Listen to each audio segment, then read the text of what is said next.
பயங்கரமா விசுவாசிக்க ஆரம்பிச்சிடணும். கர்த்தருடைய வாக்குத்தத்தம்னு சும்மா படிச்சுட்டு போறதுக்கு ஏதோ ஒரு ஞாயிற்றுக்கிழமை ஆராதனை ஒரு புது ஒரு மாதத்தோடு ஒரு வாக்குத்தத்தத்தை பெற்றுக்கொள்வது கிடையாது. அது என்னுடைய உரிமை கொண்டாடி எடுத்துக்கொள்ளுங்கள், விசுவாசிங்கள், அதை அறிக்கை செய்ய ஆரம்பிங்கள். நான் சொல்றேன், நடக்காத அற்புதங்கள் நடக்கும். அது 1 வசனம் சொல்ல வர, பிள்ளை பெறாத மலடியே மகிழ்ந்து கனி பாடு, கர்ப்பை வேதனைப்படாதவரை கம்பீரமாய் பாடி ஆனந்த சத்தமிடு. வாழ்க்கைப்பட்டவருடைய பிள்ளைகளை பார்க்கும் அநாத ஸ்திரீகளுடைய பிள்ளைகள் அதிகம் என்று கர்த்தர் சொல்லுகிறார். முதல் அடுத்த 2வது சொல்றோம், கூடாரத்தின் இடத்தை விசாலமா. மனசு பெருசா வேணும் உங்களுக்கு, அவர் பெருசா கொடுக்க ரெடி.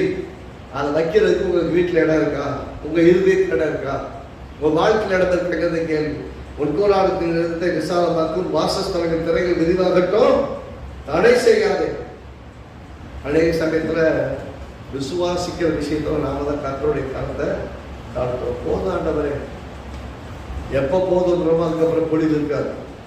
போதுன்னு சொன்னா எண்ணெய் நின்று போகும், போதுன்னு சொன்னா அப்பமும் தண்ணீர் நின்று போகும்.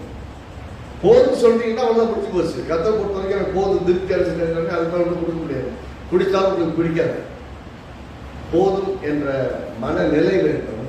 ஆனால் போதும் ஆண்டவரை சொல்றதில்லை, கர்த்தாவே என்னை ஆசீர்வதித்து என்னை ஆசீர்வாதமாய் மாற்றும். நான் ஆசீர்வதிக்கப்படணும், நானே அநேகருக்கு ஆசீர்வாதமாய் மாறினா எனக்கு நிறைவேற்கும், நிறைவில் நான் நிறைய கொடுக்கணும். அதை விசுவாசிக்கவும், அதை ஜெபிக்கவும், அதை பற்றிக்கொள்ளும் ஆயத்தமா இருங்க.